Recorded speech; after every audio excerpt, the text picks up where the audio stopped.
You can do it. If I can do it, I got 4 kids. I got a job, I got a house, I got a husband, I got a dog licking my dishes. If I can make the time for it in my crazy life, I know you can do it too.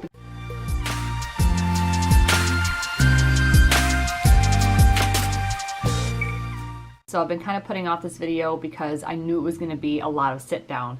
I still have a lot of stuff to do today, but I want to get this video out there, especially because I'm starting something new and exciting next Monday.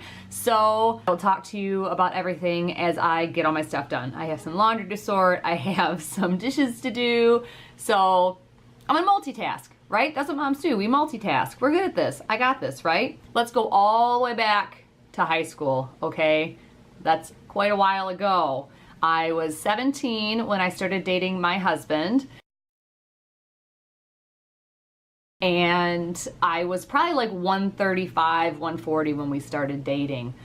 Me plus birth control plus moving out of my parents' house and learning how to cook for myself, all of those things compounded into me gaining 50 pounds.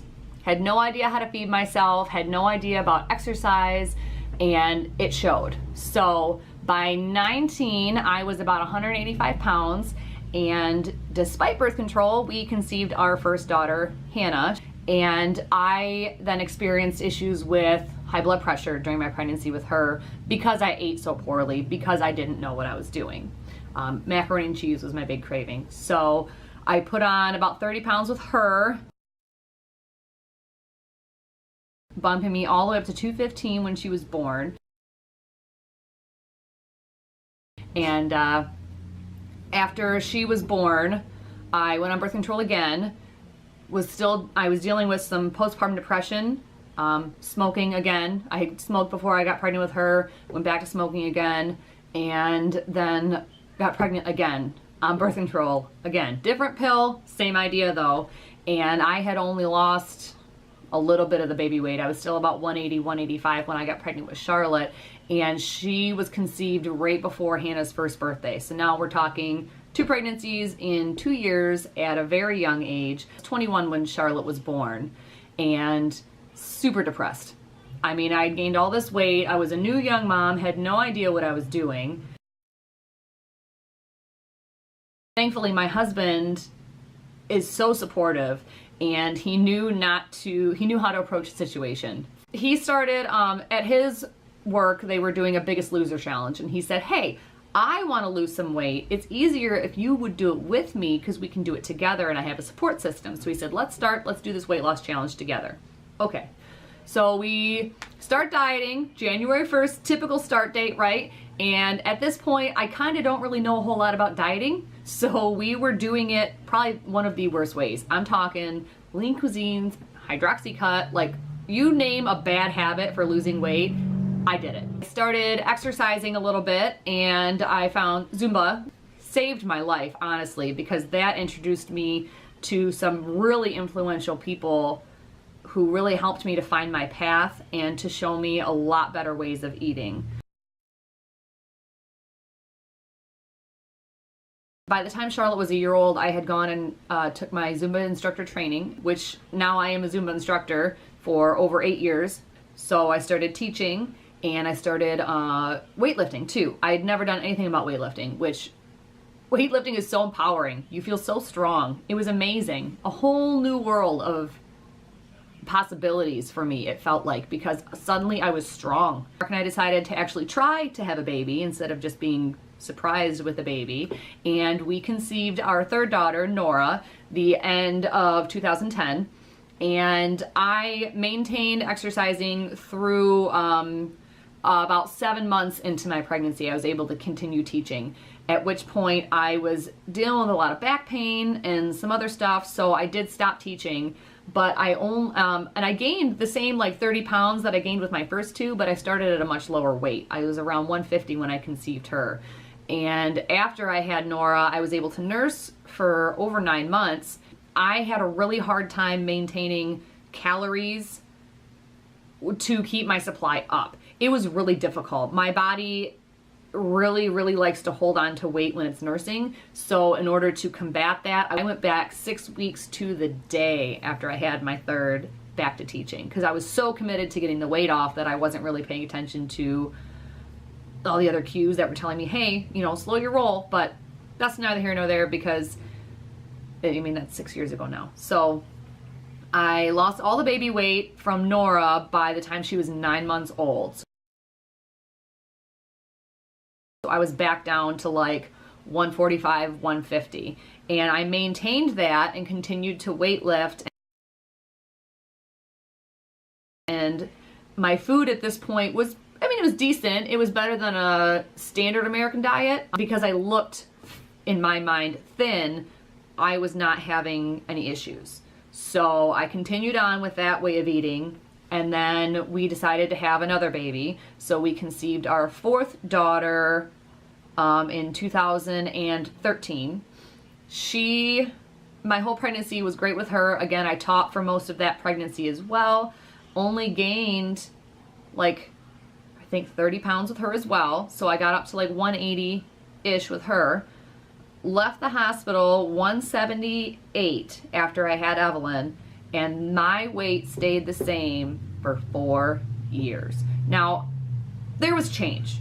All right, I understand that weight is not the be-all, the end-all, and I'm really working on shutting that part of my girl brain off because the scale is not everything, okay? I know that there were some physical changes, but there wasn't really a lot. And it was really frustrating because here I'd gone back, I waited a little while to go back to teaching. She was born in March, and summer is a slow season for my job. So I thought, well, I'm gonna give myself a good solid 6 months to build up my nursing supply so that I'm not struggling with my calories so much. And I went back teaching at 6 months, and I thought, this is great. I'm gonna be good with my supply. I'm gonna be ready to, you know, really kill it in the gym. And nothing was budging. I was still eating the same. I tried other ways of eating. I started losing my hair at one point and having mood swings and hot flashes. And I'm thinking, oh my gosh, like I'm going through menopause. I'm 30. Like this is nuts, right? So we go to the doctors. Thyroid's fine. Blood work's fine. You don't have a vitamin deficiency. You don't have any autoimmune disorders. Everything's fine. Try eating less calories. Okay. I had to eat 1,000 calories if I was counting calories in order to see the scale budge. And I was hungry. Like 1,000 calories is nothing. I should not have to eat this little. So I tried eating more. Didn't help. And anytime I did find something that would help, I would do something for a little bit. I might splurge. Weight would come back. I would try and go back to it again, and I would just gain weight. It's like my body, it wasn't responding to what I was throwing at it. Mind you, I'm still teaching minimum 4 classes a week at this point. I'm trying to do my own exercises at home. So I'm leading an active lifestyle, and I feel like I'm not showing that to my students. So finally, my sister says, you should try this. You should try this keto. She's sending me videos, and she's sending me links, and I'm reading up on it, and I'm thinking, okay, I could probably do this. All the meanwhile, I'm like, I don't have a problem with carbs. I don't have a problem with sugar. No, it doesn't affect me. It doesn't make me bloated. It doesn't do all these things that, you know, people say that it does. I'm fine. I'm totally in control of it all. No big deal. I was so wrong. So wrong. I tried keto first in July of last year, and I did it for about a month lazy. That's when all of this, the hot flashes and I had a shoulder injury, that was flaring up. I've always had back pain, that was flaring up. I felt like I was falling apart, and I didn't make the connection until later that all of these symptoms, spoiler alert, all these symptoms were because of the carbs and sugar in my diet. I am now 3 months into this way of eating. The other day my husband said, how's your shoulder been doing? You haven't really been complaining about your shoulder. And I said, you know, it doesn't hurt. He says, what about your back? And I'm like, I haven't had to take anything for my back in weeks. That is incredible. Now, I've noticed that now that all the sugar is out of my diet, my body's inflammation has gone way down. Until it was removed from my diet, I did not realize just how bad the inflammation was. It's kind of crazy just how much I was dealing with just from diet alone. I have dealt with back pain probably since my second pregnancy, on and off. And everybody, it was never anything wrong with it. X-rays were fine. You know, I would foam roll, I would go to the chiropractor, I would stretch, I did all the things I was supposed to do. I did physical therapy at one point for my back, and that did help, but then it was still flaring up. And I remember I went to the doctor actually just a few months ago, and I said, this is ridiculous. There has to be something else going on because I'm doing everything right. I'm doing yoga, I'm doing stretching, I'm doing foam rolling, I'm doing my core exercises. Like, there's nothing else I can do. I want to just feel better. I just resigned myself to the fact that no, I'm just going to have to keep doing what I'm doing, and this is just how it is. This is just my body. I need to find a way to learn to live with it, right? Well, now 3.5 months on this keto diet, and I'm having a fraction of the back pain that I was having before. I still get a little sore, I still have to foam roll, I still have to stretch, but I'm not laid up for days. I'm not hobbling. I mean, I would be walking up at the school, and my friends are like, are you limping? I'm like, yeah, that's me. I'm limpy. And if that's not a reason to do a diet, I don't know what is. So I think that's everything up to this point that I wanted to cover. Let's go do some dishes. So let's talk about what happened once we decided to do this diet. So my husband, of course, saw me try the diet back in July, and he has also been wanting to lose some weight. He is down 25 pounds, and I am down 20 pounds.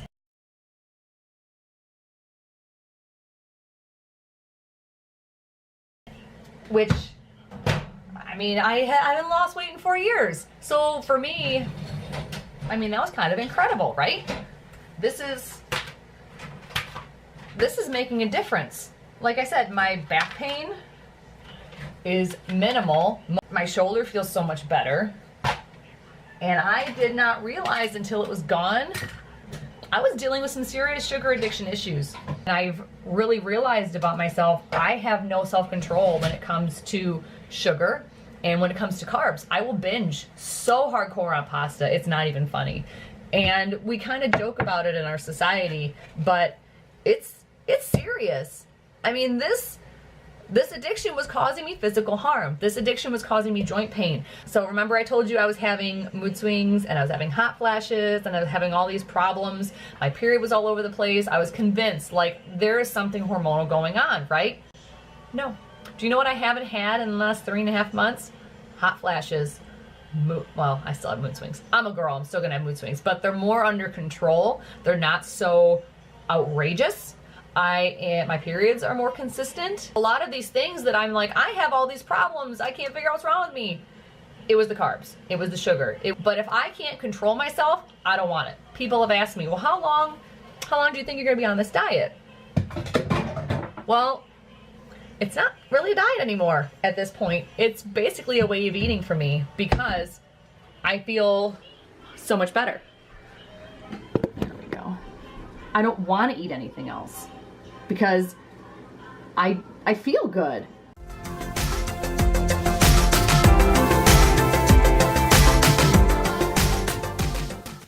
So this is basically just a way to kind of next level it for me. I've taken the 3 months and I've really gotten a good feel for what I can eat and what I like to eat on this diet. So I know the food side of it. I know how to figure out my macros. I can eyeball stuff to kind of see if it's going to be appropriate for my diet or not. That part I've got.